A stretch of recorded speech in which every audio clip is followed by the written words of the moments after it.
Hello，大家好。我今日夜晚瞓唔着，咁咧我就諗下雪櫃有啲乜嘢，就見到有雪糕啦，同埋有 pancake 粉，咁我就整個朱古力香蕉 pancake，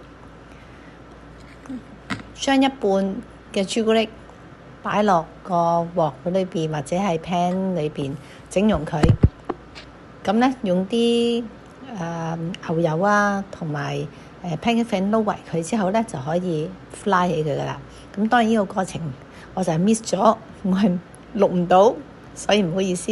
咁咧整起個時候咧已經變咗咁啦。咁上面咧好貪心地，我就加多一忽雪糕。咁我咧就而家可以慢慢嘆啦。又好似好肚餓，又好似唔係。咁10點幾食咩好咧？咁所以我就揀選咗呢一個pancake 朱古力雪糕，我覺得好好味。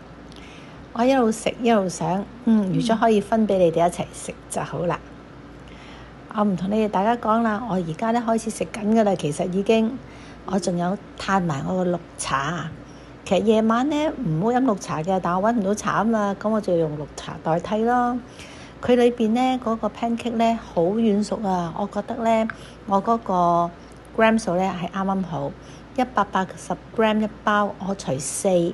即係4×4=10，即係45 gram 加一半嘅朱古力雪糕，咁上面咧就加半條香蕉片。咁呢一個咧佢又唔會好鞋口，同埋咧佢好順好滑，我覺得好好食。係啊，我飲水啦，我飲茶啦已經。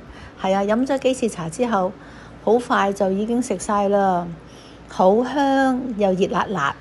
我都希望大家都鍾意，食完早啲瞓返個甜夢。希望你哋喜歡。